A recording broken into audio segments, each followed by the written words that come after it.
Well, the latest is, we signed and contracted to do a rematch, and that's what it is right now. Do you know when it's going to be, when we can hear? I don't got no date right now, but I know that's the next fight that Terence Crawford. How long do you think it will be before we have some news about that? I don't know. It's still up in the air, given the first male boxer, undisputed, in any division in the 4-belt era, and I honor, that, and if he was to come to me or activate his. I mean, it could happen. I mean, why not? If Crawford want to challenge himself to be great, let him try to be great. So what I'm saying, I'm with it. So I'll be going for Bud. If he fight Canelo, I'll be going for him. The sport is in chaos again, just when it seemed like Terence Crawford and Errol Spence Jr. had gone their separate ways. Talks for a rematch are suddenly back on the table as of April 2025, and this time, they are not just rumors. Negotiations are happening behind the scenes. Both fighters are talking about it, and tensions are rising fast, with Crawford already challenging Spence's position in boxing. Let's catch you up, Crawford. And Spence have never been the type to hold back, and I wanted to see that immediately after that fight, but now time has kind of ran its course. I don't want to see Errol. I just don't want to see Errol get done like that again. That's all. And I believe Errol Spence is a generational talent, great fighter. Talks start turning into reality. They are getting louder, taking shots at each other in interviews, social media, and now even during a heated, live exchange, Spence, who has been out of the ring since his brutal loss to Crawford in 2023, is more fired. Up than ever, he is pushing hard for this rematch, claiming that the first fight didn't tell the full story, that he was drained at 147 lbs, and that the weight cut took everything out of him. But you gonna knock my first? Because I don't want us personally, we talking about what we want to see. I don't want to see it. Because I know what it's going to look like. The same as it looked last time. No, you don't. Yes, I do. Errol Spence wasn't the same. What was wrong with him? He looked slow. He looked he looked sluggish. Why? I can't tell you. I wasn't in camp. At the division, he dominated for his entire career. All of a sudden, when it came time for this fight, he looked different. Why? I wasn't in camp with him. I can't tell you. I don't know if his body finally broke down from being at 147 for too long. Crawford, however, is reminding everyone what happened the last time they stepped in the ring, how he knocked Spence down 3 times, and how the fight wasn't even close. But Spence refuses to accept that narrative. He is still convinced that at 154 lbs, everything changes. This entire rematch situation has been a roller coaster since the moment Spence exercised the rematch clause after their first fight when Crawford destroyed him in July 2023. Spence wasted no time triggering the clause, determined to get another shot, but the contract was clear. Can't be made, but weight can't be used as an excuse and sort of say, I don't feel like it. Like, I'll go up for this guy, but not another guy. So, that's sort of the spirit. The language is very, more precise and very definitive. But the concept is, out of fairness, is, let's not be selective. Unless either fighter submitted written notice stating they couldn't make 147 lbs, the rematch would take place at welterweight again.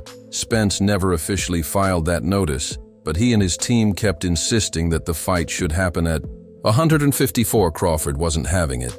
He had no reason to give Spence an advantage after beating him so decisively. That's where the standoff began. Same question, but I want your reaction. Is the Errol Spence rematch on the table still, or? Nah. All right, we're gonna wrap this. I'm trying to tell you. Then Spence's health issues slowed everything down. Eye surgery, the recovery, the doubts about whether he could even return to form. While Spence was dealing with all that, Crawford moved on, won another title at 154 by beating Israel Madrimov, and shut down any talk of a rematch. When reporters asked him about it, he barely acknowledged the possibility. Nah, he said, dismissing it completely. At that moment, it looked like the rivalry was over for good. Same now. Things are shifting fast. Crawford is no longer shutting the door completely. Spence is ramping up the pressure, calling him out every chance.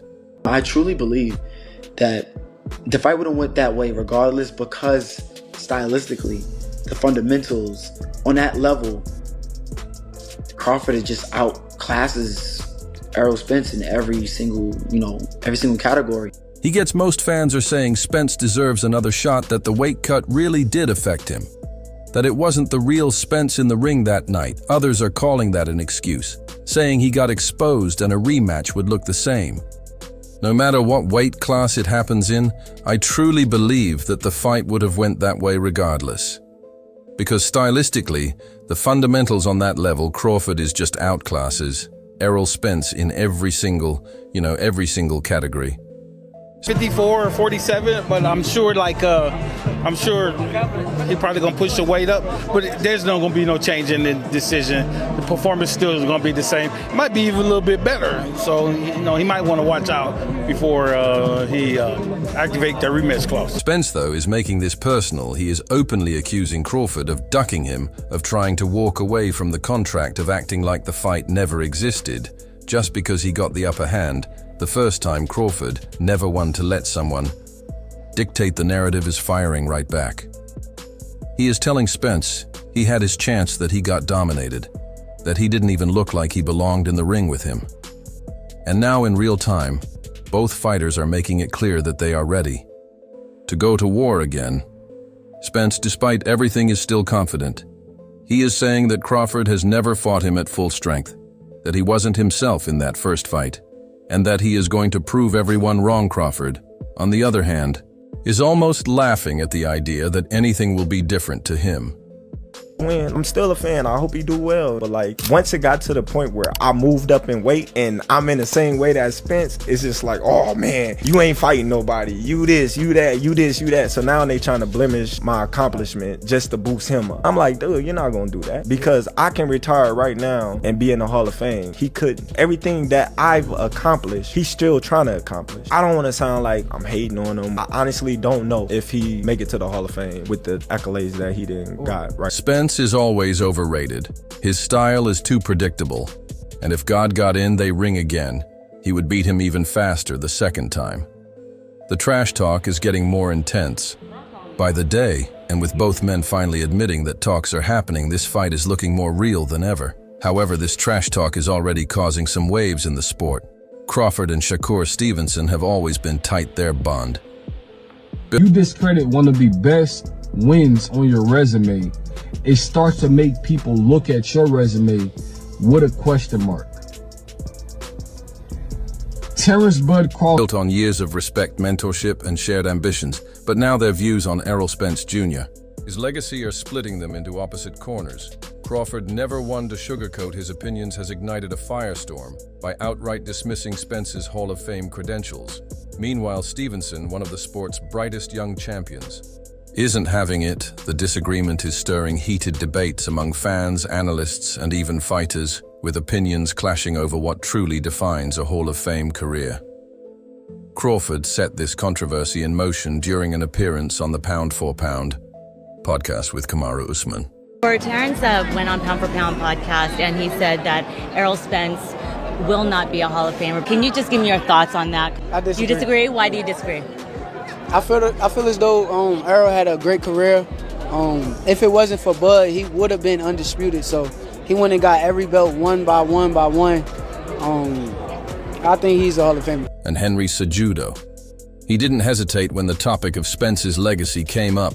In his view, Spence doesn't make the cut. His reasoning: Spence only fought in one division, while he acknowledged Spence's accomplishments unifying 3 welterweight titles, defeating top-tier opponents like Sean Porter, Danny Garcia, and your Dennis Crawford, was firm in his belief that it wasn't enough to him. A Hall of Famer is someone who conquers multiple weight classes, builds an undeniable resume, and proves their greatness beyond a single division. Statement itself is interesting to the whole boxing community. Crawford didn't just critique Spence's career. He effectively shut the door on any discussion of his place in boxing history. And this is why everyone in the sport is getting back at him, with fans and experts calling him out for downplaying Spence's achievements. Some see it as unnecessary disrespect. Others feel Crawford is just being honest. But the most surprising pushback didn't come I from. don't think Errol's run was long enough, no Diddy, to automatically put him in the Hall of Fame. He was a very good fighter. If there was a Hall of Very Good, he would be going into that. But Hall of Fame, no. If you were in charge of writing a Hall of Fame speech for Errol Spence, and I was in charge of writing a Hall of Fame speech for Bud Crawford, my Hall of Fame speech, listing my credentials, listing my accolades for Bud Crawford would sound a lot better than your speech for Errol Spence, bro. Yeah, I don't think unifying and holding 3 titles automatically push you in the From analysts or former fighters, it came from Shakur Stevenson, one of Crawford's closest friends, when asked about Crawford's comments during an interview with Best Women's Boxing Show. Stevenson was quick to disagree. "I feel as though Errol had a great career," he said, standing firm in his stance. "If it wasn't for Bud, he would have been undisputed. So he went and got every belt, one by one by one. I think he's a Hall of Famer." His words cut through the narrative Crawford was trying to push, offering a different perspective, one that recognized Spence's dominance before their fight, and what could have been if Crawford hadn't been in his way. Stevenson's stance highlights an ongoing struggle in boxing's Hall of Fame debates do. Accomplishments across multiple divisions determine greatness, or can a fighter cement their legacy by ruling a single weight class?